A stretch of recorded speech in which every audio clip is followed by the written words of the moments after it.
Hello students, this video is for standard 9 subject geometry lesson number 1 basic concepts in geometry. हम लोग first lesson कर रहे थे already 1.1 and 1.2 हमने complete किया है, बट 1.3 से आपका बेसिक ज्योमेट्री जो है वो शुरू हो रहा है और 1.3 के पहले काफी सारा एक्सप्लेनेशन है, उसको समझना बहुत ज्यादा जरूरी है। सबसे पहले अभी आप लोगों को प्रूव दैट टाइप के सम्स आएंगे, यानी सिद्ध करो ऐसे सम्स आएंगे, तो उसके लिए पहले आप लोगों को सब समझ लेना जरूरी है। सबसे पहले आपको यहाँ पे एग्जाम्पल देके एक्सप्लेन किया है, उस पर ध्यान दीजिए। एक स्टेटमेंट है यानी एक कथन है, एक वाक्य है सिंपल सा, the diagonals of rhombus are perpendicular bisectors of each other, यानी समचतुर्भुज के विकर्ण परस्पर लंब समद्विभाजक होते हैं। हमने ऑलरेडी रोम्बस के बारे में पहले पढ़ा हुआ है, यानी समचतुर्भुज के बारे में हमने देखा भी था कि उसके जो विकर्ण होते हैं वो लंब समद्विभाजक होते हैं, यानी परपेंडिकुलर बाइसेक्टर्स होते हैं, मतलब हाफ हाफ में एक दूसरे को डिवाइड भी करते हैं और साथ में एक दूसरे के ऊपर परपेंडिकुलर यानी कि लंब भी होते हैं। तो ये एक सिंपल सा स्टेटमेंट है, लेकिन इस स्टेटमेंट को कंडीशनल स्टेटमेंट बनाना है, यानी सशर्त कथन बनाना है। वो हम कैसे बनाएंगे? यहाँ पे दो बातें हैं, एक तो diagonals of rhombus are perpendicular bisectors each other में से एक तो बात हो गई कि रोम्बस होना जरूरी है। जो भी क्वाड्रिलेटरल होगा वो अगर रोम्बस हुआ तो ही उसके डायगोनल्स परपेंडिकुलर बाइसेक्टर्स होंगे, यानी अगर वो समचतुर्भुज है तो ही उसके विकर्ण जो है लंब समद्विभाजक होंगे। तो उसी को हम लोग कंडीशनल स्टेटमेंट में लिखते हैं, यानी इफ देन फॉर्म में लिखते हैं। कैसे लिखते हैं? एक स्टेटमेंट इफ से शुरू होती है और आगे वाली देन पे खत्म होती है। If a quadrilateral is a rhombus, ये एक पार्ट हुआ। अगर वो रोम्बस है, if a quadrilateral is a rhombus then its diagonals are perpendicular bisectors of each other. अगर वो रोम्बस है तो यहाँ पे इफ, यहाँ पे देन, ठीक है। अगर वो रोम्बस है तो उसके डायगोनल्स परपेंडिकुलर बाइसेक्टर्स होंगे, यानी अगर वो चतुर्भुज समचतुर्भुज है तो उसके विकर्ण जो है लंब समद्विभाजक होंगे, यानी वो यदि और तो वाला जो स्टेटमेंट होता है उसको सशर्त कथन कहते हैं हम लोग। इसमें से जो इफ वाला पार्ट है, इफ से लेके देन के पहले तक ये जो पार्ट है इसको हम लोग एंटीसेडेंट बोलते हैं, यानी यदि से लेके जो ये तो के पहले तक का है, यदि कोई चतुर्भुज समचतुर्भुज हो, ये क्या है?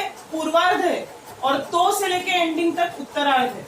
यानी स्टार्टिंग जो है इफ से लेके देन के पहले तक वो क्या है? एंटीसेडेंट है, और देन से लेके कंप्लीट सेंटेंस है वो कंसिक्वेंट है। अब ये एक स्टेटमेंट हो गई, इसी स्टेटमेंट का आप कन्वर्स भी पढ़ेंगे। एक्चुअली आप आगे चल के अभी बहुत सारे थियोरम्स पढ़ने वाले हैं, वो क्या होगा मैं बताऊंगी। यहाँ पे देखो दो कंडीशन है, एक तो अगर रोम्बस है तो डायगोनल्स परपेंडिकुलर बाइसेक्टर है, ये हो गया कंडीशनल। और इसका उल्टा, यानी अगर डायगोनल्स परपेंडिकुलर बाइसेक्टर है तो वो रोम्बस है, ठीक है। तो ये जो है इसको हम कन्वर्स स्टेटमेंट बोलते हैं। इसमें उल्टा हो जाता है, जो यहाँ देन के साथ था वो इफ के साथ चला जाता है, और जो इफ के साथ था वो देन के साथ हो जाता है। यानी जो यदि के साथ था वो तो के साथ हो जाता है, और तो वाला यदि के साथ। यानी यहाँ पे ध्यान से देखो, if a quadrilateral is a rhombus था ना, ये then a quadrilateral is a rhombus बन जाएगा यहाँ पे, then it is a rhombus. और ये जो if its diagonals are perpendicular bisectors of each other आएगा, मतलब यहाँ पे देन की जगह इफ हो जाएगा। If diagonals of rhombus are perpendicular bisectors of each other then it is a rhombus, ये ऐसा हो जाएगा, ठीक है। If the diagonals of quadrilateral, not rhombus, sorry, if the diagonals of quadrilateral are perpendicular bisector, ये देखिए, if the diagonals of a quadrilateral are perpendicular bisectors of each other, ये if के साथ हो गया, और फिर प्रूव करना रहेगा then it is a rhombus।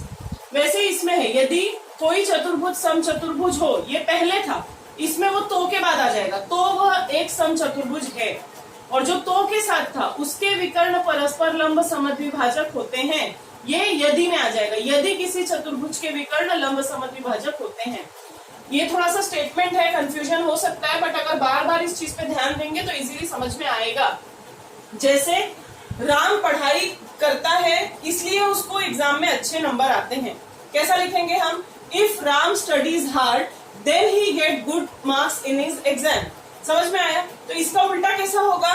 If he get good marks in exam then Ram studies hard, मतलब अगर ऐसा करेगा तो ही ऐसा होगा। ये दो कंडीशंस होते हैं एक दूसरे के साथ में, ठीक है। अगर राम पढ़ाई करेगा तो नंबर आएंगे, अगर राम को नंबर आ रहे हैं मतलब उसने पढ़ाई की है।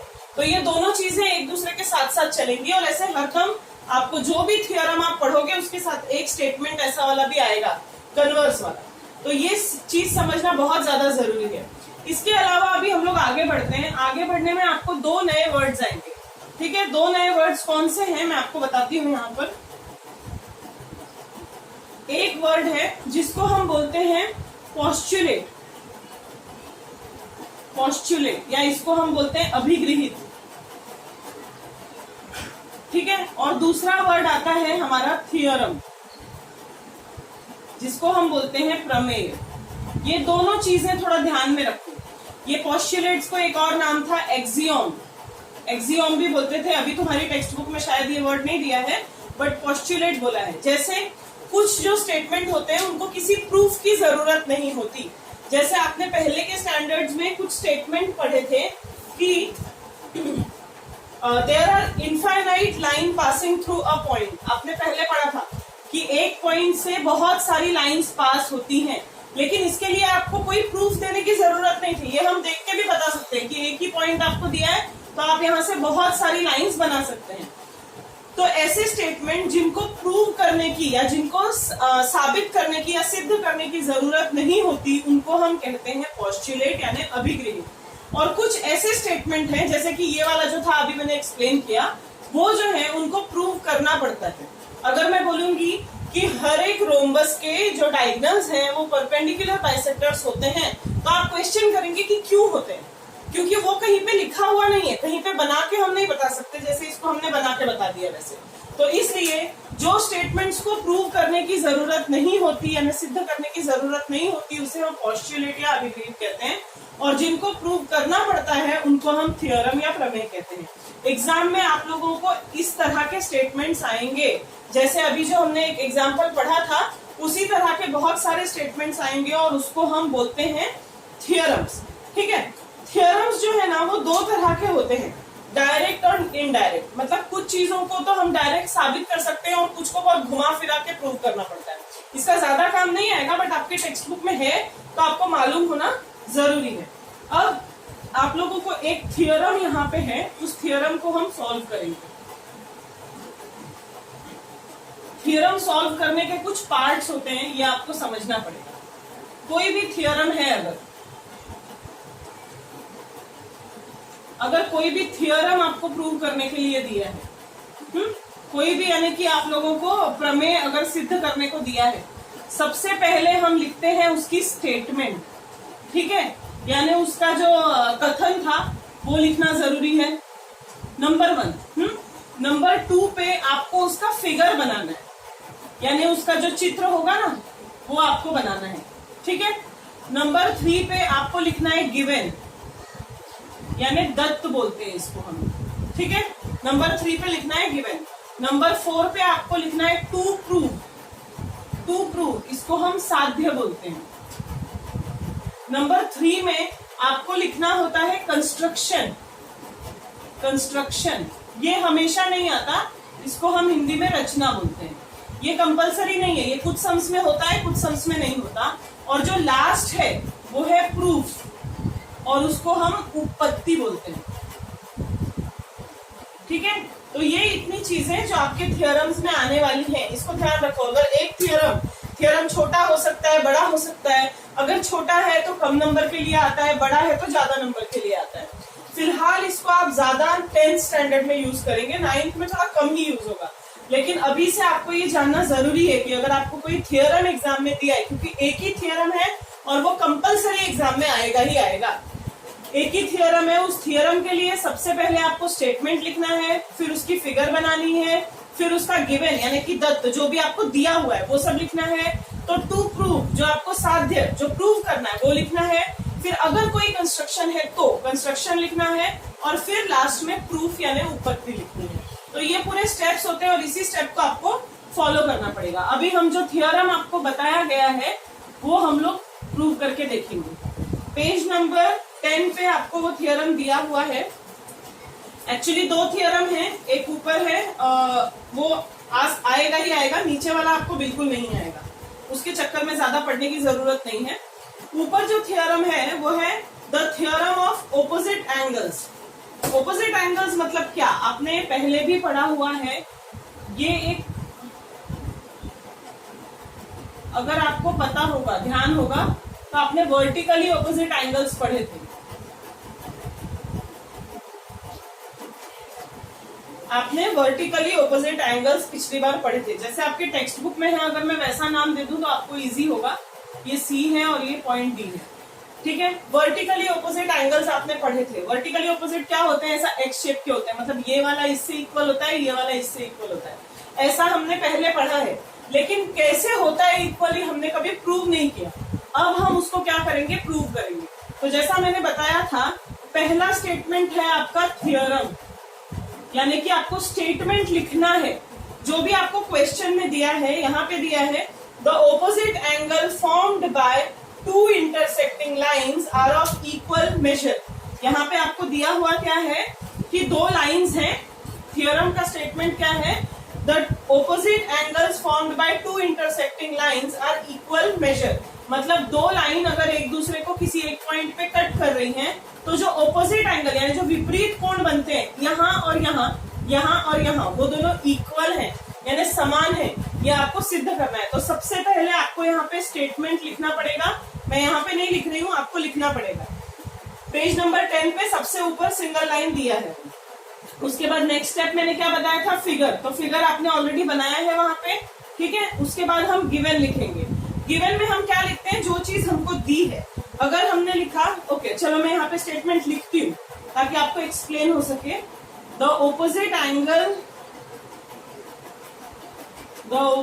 Angles formed by two intersecting lines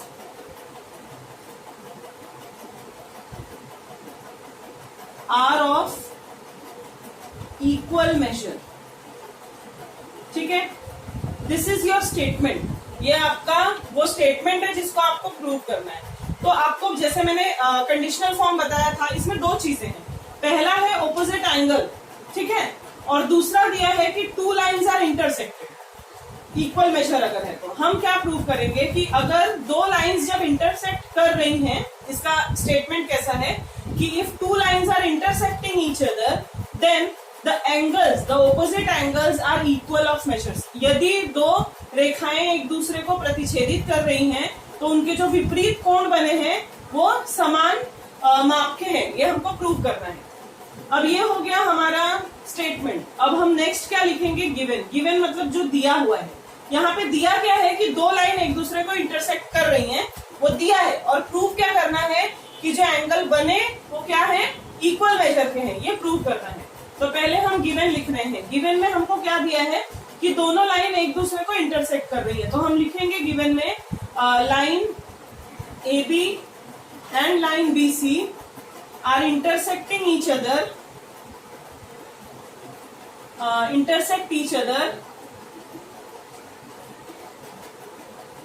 other, at point O।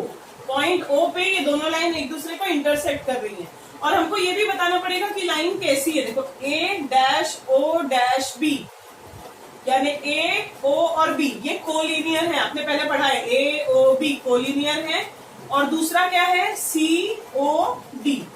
जैसे A, O और B एक लाइन में है, वैसे C-O और D एक लाइन में है। सबसे पहले इसी को ज्यादा अच्छे से समझेंगे तो ही समझ में आएगा। ये चीज ध्यान रखो। और ये चीज ज्योमेट्री में पूरे साल यूज होने वाली है, जब तक आप यूज करोगे। 10th में सबसे ज्यादा, इसलिए अभी से समझो। यहाँ पे हमको स्टेटमेंट कैसा दिया है कि अगर दो लाइन एक दूसरे को किसी एक पॉइंट पे इंटरसेक्ट कर रही हैं, ये हो गया इफ वाला स्टेटमेंट। तो देन वाला स्टेटमेंट क्या है कि जो उनके ऑपोजिट एंगल बने हैं ना, वो इक्वल हैं। ये प्रूव करना है। यदि दो रेखाएं एक दूसरे को किसी एक बिंदु पे प्रतिच्छेदित कर रही हैं, ये यदि वाला हो गया। तो वाला भाग कौन सा है कि तो जो विलोम कोण है या जो विपरीत कोण है या सम्मुख कोण है, वो क्या होंगे? सर्वांगसम या समान माप के होंगे। ये हमको यहाँ पे प्रूव करना है। गिवन में हमने ये लिख दिया कि दो लाइन इंटरसेक्ट कर रही है, ठीक है। इतना ही हमको दिया था। अब हम लिखेंगे टू प्रूव, यानी साध्य। क्या प्रूव करना है हमको? प्रूव देखो क्या करना है हमको। प्रूव ऐसा है कि ये एंगल और ये एंगल इक्वल है, ये हमको बताना है। यानी हम लिखेंगे क्या? एंगल AOD, यानी ये वाला इक्वल टू उसका ऑपोजिट वाला, यानी कौन सा, एंगल BOC। ये पहला चीज है। और क्या प्रूव करना है, दो एंगल बने ना आमने सामने, अभी क्या प्रूव करना है कि ये और ये भी इक्वल है। कौन से, AOC, angle AOC is equal to BOD, angle BOD। तो ये हमको प्रूव करना है। अभी ये सब यहाँ आपको बनाना नहीं है, मैं सिर्फ बता रही हूँ।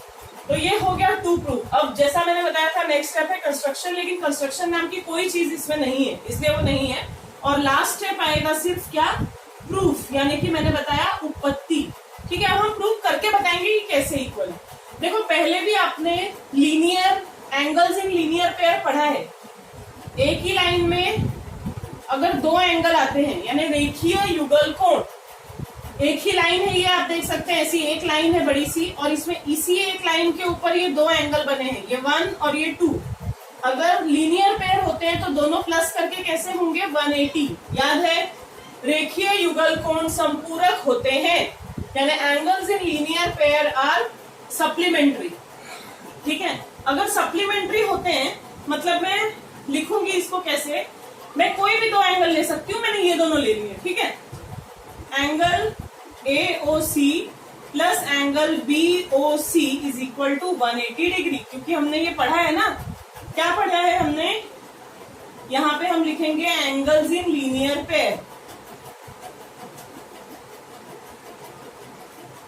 ठीक है, यहाँ हम लिखेंगे एंगल्स इन लीनियर पेयर। मैंने क्या किया, 1 और 2 इन दोनों को प्लस किया। अब आप दूसरे में कोई भी ले लो, या तो ये और ये ले लो, या तो ये और ये, इन दोनों को नहीं लेना है। हाँ, ये दोनों नाम आपने पहले लिए थे, तो या तो इसको एक कॉमन ले लो इसके साथ, या तो इसको कॉमन ले लो इसके साथ, कोई भी दो आप ले सकते हो। आपकी टेक्स्ट बुक में BOC और ये लिया है, मैं वही ले रही हूँ। देखो उन्होंने ये इसको कॉमन लिया है उन्होंने। ठीक है, तो एंगल BOC प्लस जो अगला एंगल आए ये वाला, ठीक है, कौन सा एंगल है वो, angle BOD is also equal to 180 degree. इसको हम नंबर 2 डालेंगे और रीजन तो सेम आएगा। नंबर क्यों डालते हैं, क्योंकि हम इसको यूज करेंगे बार बार, और ज्योमेट्री में नंबर डालना, रीजन लिखना, इसका बहुत इंपॉर्टेंस है, आप ध्यान रखना, इसके पीछे पूरे मार्क्स चले जाते हैं। नहीं, पहले मैंने क्या किया, इन दोनों को प्लस किया 180, क्योंकि ये एंगल्स इन लीनियर पेयर थे, यानी संपूर्ण रेखीय युगल कोण आप यहाँ पे लिखेंगे। और ये दोनों को लिया मैंने अगला, क्योंकि ये दोनों भी क्या है, इसी एक लाइन पे बने हुए हैं ना, तो इसलिए वो दोनों भी लीनियर पेयर में आ रहे हैं। अब अगर आप 1 और 2 को देखोगे तो ये भी 180, ये भी 180। अगर दोनों का राइट हैंड साइड इक्वल है, यानी दायां पक्ष इक्वल है, तो बायां पक्ष अपने आप बराबर हो जाएगा। यानी if RHS is equal then LHS is automatically equal. Therefore we can write that from 1 and 2.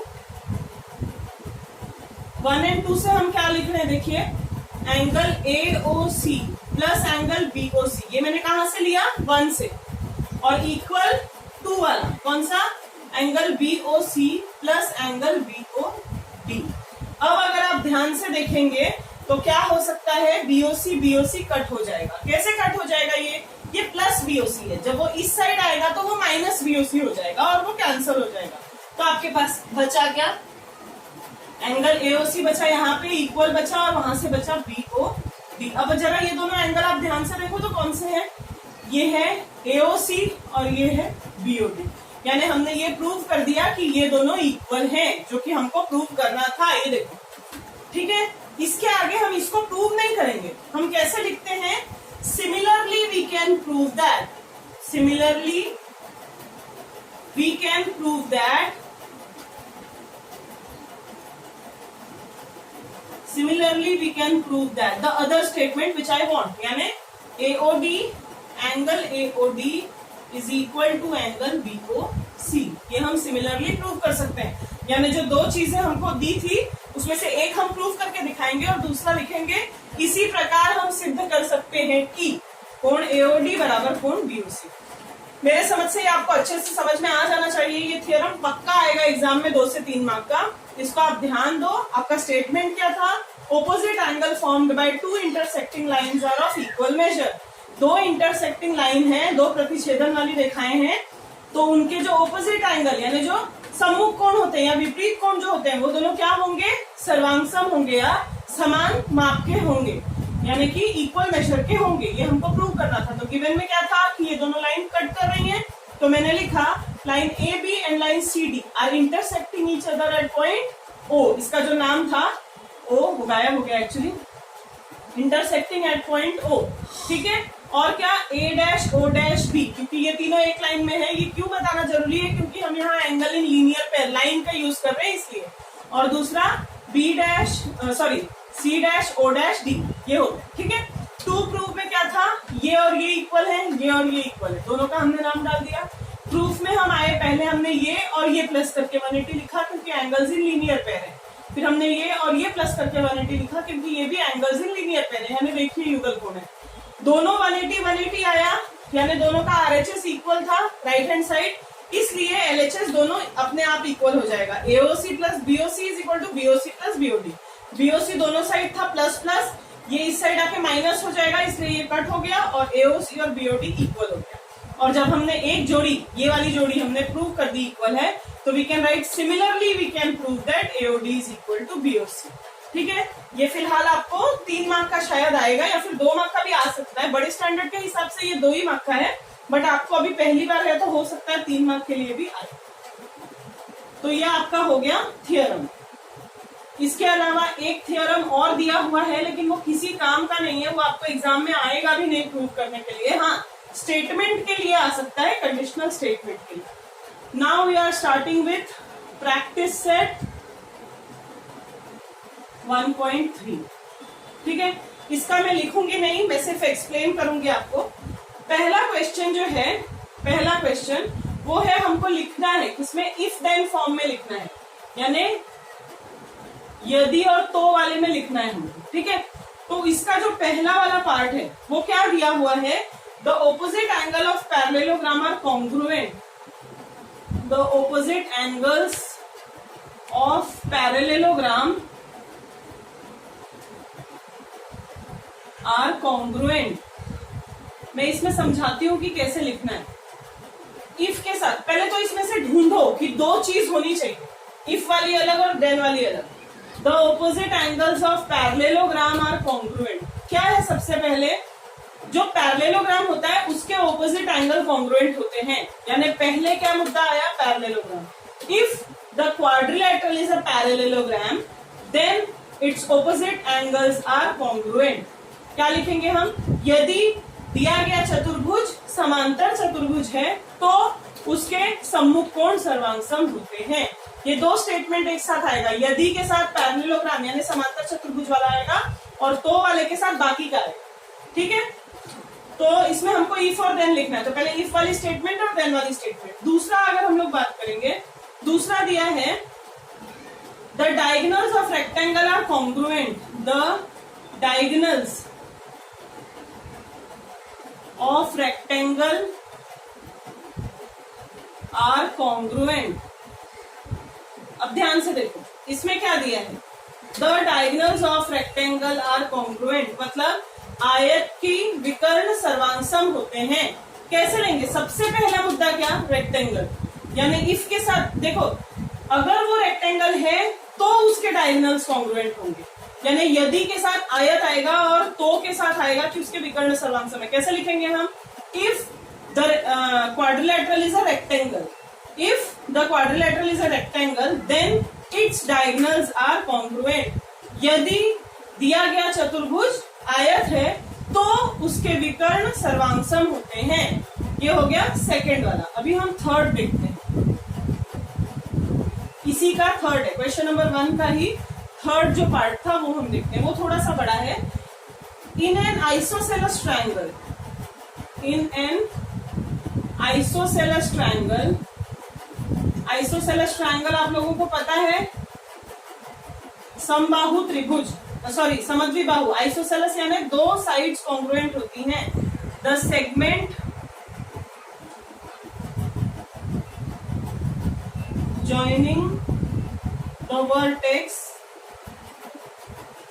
and the midpoint of the base, and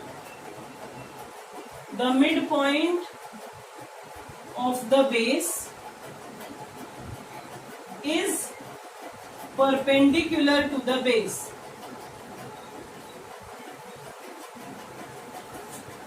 ये स्टेटमेंट जरा समझ के ले लो। इन एन आइसोसेलेस ट्रायंगल, ये जरूरत नहीं है, मैं आपको बता रही हूँ खाली। आइसोसेलेस ट्रायंगल क्या होता है? जिसके दो साइड्स ट्रायंगल है। In an isosceles triangle the segment joining the vertex, vertex ये हुआ, and the mid point of the base, ये हुआ बेस का मिड पॉइंट। इन दोनों को ज्वाइन करने वाली जो लाइन है, कितना दिया है, is perpendicular to the base, तो ये बेस को परपेंडिकुलर है, ऐसा हमको बताना है। अब हमको ध्यान से समझो कैसा लिखना है। यहाँ पे हिंदी में कैसा आएगा, समद्विबाहु त्रिभुज में, समद्विबाहु त्रिभुज में उसके शीर्ष बिंदु और आधार के मध्य बिंदु को जोड़ने वाला रेखाखंड आधार के लंब होता है। ठीक है, ध्यान से समझो, समद्विबाहु त्रिभुज में शीर्ष बिंदु और आधार के मध्य बिंदु को जोड़ने वाला रेखाखंड आधार के लंब होता है। ध्यान से, यानी कि आइसोसेलेस ट्रायंगल में एक ऐसा सेगमेंट जो वर्टेक्स और mid point of the base, vertex और mid point of the base को ज्वाइन करता है, ये जो सेगमेंट है ये इसके परपेंडिकुलर है बेस पे। इसको हम लिखेंगे कैसा, सिंपल है एकदम, इफ लगाना है। कैसा लगाना है हमको, इसमें इफ लगा के हमको लिखना पड़ेगा। इसमें थोड़ा सा स्टेटमेंट बड़ा हो सकता है बट बहुत ज्यादा अलग नहीं है। ठीक है, हम लोगों को इसमें ध्यान किस चीज पे देना है कि स्टेटमेंट बिल्कुल भी गड़बड़ नहीं होना चाहिए। हम लोग कैसे लिखेंगे, if a triangle is an isosceles triangle, इतना बड़ा स्टेटमेंट है बट बहुत सीधा सा है। If the triangle is an isosceles triangle then, ये पूरा कुछ ज्यादा है नहीं इसमें। If the triangle is an isosceles triangle, basic क्या होना चाहिए, ये आइसोसेलेस ट्रायंगल होना चाहिए, यानी ये समद्विबाहु त्रिभुज होना चाहिए, तो बाकी चीजें अपने आप हो जाएंगी। यानी हमको क्या लिखना है, if the triangle is an isosceles triangle then the segment joining the vertex in the mid point of the base is perpendicular to the base. यदि दिया गया त्रिभुज क्या है, समद्विबाहु त्रिभुज है, तो बाकी जो भी है वो बाद में आ जाएगा। ठीक है, यदि दिया गया त्रिभुज समद्विबाहु त्रिभुज है तो उसके शीर्ष बिंदु और आधार के मध्य बिंदु को जोड़ने वाला रेखाखंड आधार के लंब होता है, ये पूरा आएगा, लेकिन बहुत छोटा सा है, यहाँ पे सिर्फ इफ लग जाना है बस। ठीक है, तो ये हुआ आपका क्वेश्चन नंबर 1। अब हम आ रहे हैं क्वेश्चन नंबर 2 पे। ये एक्सरसाइज छोटी है लेकिन सबसे ज्यादा मिस्टेक इसी में होती है और पक्का इसमें से 1-2 सम्स आएंगे। ठीक है, अभी दूसरा जो है ना, क्वेश्चन नंबर 2 जो है वो क्या है, आपको ऊपर इफ देन में लिखा था ना, इस बार हमको कन्वर्स लिखना है। कन्वर्स यानी क्या होता है, विलोम कथन जो था ना, विपरीत कथन, उल्टा लिखना है जो हमको। ठीक है, उल्टा लिखने के लिए सबसे पहला जो स्टेटमेंट हमको दिया हुआ है वो क्या दिया हुआ है, ये स्टेटमेंट है, the alternate angles formed by 2 parallel lines, the alternate angle formed by 2 parallel lines and their transversal are congruent। Hindi में क्या इसका मतलब हुआ कि जो दो समांतर रेखाएं और उनकी जो क्या होती है, तिर्यक रेखा, 2 समांतर रेखा है यानी 2 पैरेलल लाइंस है और एक उसकी ट्रांसवर्सल है, अगर आपको याद होगा तो उससे जो अल्टरनेट एंगल बनते हैं, याद है अल्टरनेट एंगल जेड शेप वाले, लास्ट ईयर आपको पढ़ाया था, जेड शेप वाले। तो हमको क्या दिया है, the alternate angles formed by 2 parallel lines and their transversal are congruent, मतलब कि 2 पैरेलल लाइन और उसके ट्रांसवर्सल से जो अल्टरनेट एंगल बनते हैं वो क्या है, कॉन्ग्रुएंट है। ये तो इफ देन वाला हो गया। ठीक है, तो हमको इसका क्या लिखना है, कन्वर्स यानी उल्टा लिखना है। तो हम क्या लिखेंगे, if the alternate angles made by 2 parallel lines and its transversal are congruent then the lines are parallel। यहाँ पे हमको सीधी बात क्या थी, लाइन क्या होनी चाहिए, पैरेलल यानी समांतर, यानी अगर ये होगा तो बाकी सब होगा, यानी if के साथ ये था, लेकिन अभी हमको इसको कहाँ डालना है, then के साथ, यानी यदि के साथ समांतर रेखाएं था और बाकी सब तो के साथ था, लेकिन अभी हमको तो के साथ डालना है समांतर रेखा और बाकी सब आएगा यदि के साथ। यानी if the alternate angles formed by 2 parallel नहीं आएगा, पैरेलल हम नहीं लिखेंगे, हम क्या लिखेंगे, if the alternate angles formed by 2 lines and their transversal are congruent, then the lines are parallel.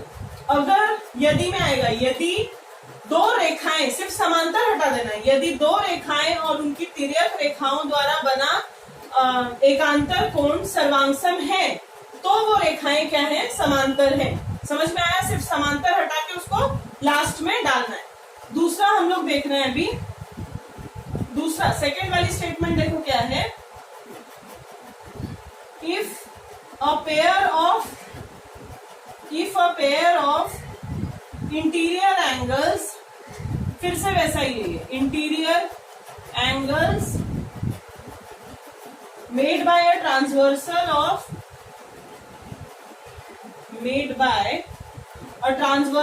Two lines, a transversal of two lines are supplementary,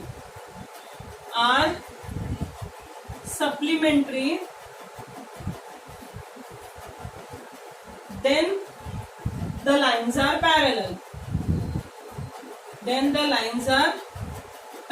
अब इसको भी थोड़ा सा समझ के ले लो। क्या दिया है? If a pair of interior angles, आपको याद है इंटीरियर एंगल दो लाइन होती थी, ये इसको कट करती थी और ये मिला के इंटीरियर बनते थे, ये और ये मिला के भी इंटीरियर बनते थे। कैसे करते थे? ये प्लस ये इज इक्वल टू 180, इसलिए यहाँ पे क्या लिखा है, सप्लीमेंट्री, यानी दोनों प्लस करके 180 होते थे। अब इसमें देखो इफ और देन वाले में दे दिया है, तो ये इफ वाला जो है वो देन में बदल जाएगा और जो देन वाला है वो इफ में बदल जाएगा, क्योंकि क्या करना है, कन्वर्स यानी विपरीत बनाना है, विलोम बनाना है। तो हम क्या करेंगे, यदि वाला तो में चला जाएगा और तो वाला यदि में, यानी द लाइन्स आर पैरेलल, ये पहले आ जाएगा।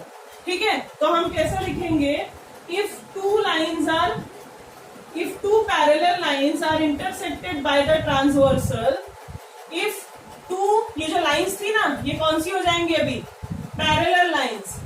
If the angles made by two parallel lines and transversal are, if two parallel lines are intersected by the transversal, then the interior angles so formed are supplementary, यानी अगर दो line और उसके ये जो तिर्यक रेखा है, दो रेखा और उसकी तिर्यक रेखा से अगर जो कोण बना है वो क्या होगा, अगर वो क्या है, अंतः कोण है, यानी कि क्या है, वो इंटीरियर एंगल है, तो वो सप्लीमेंट्री होगा।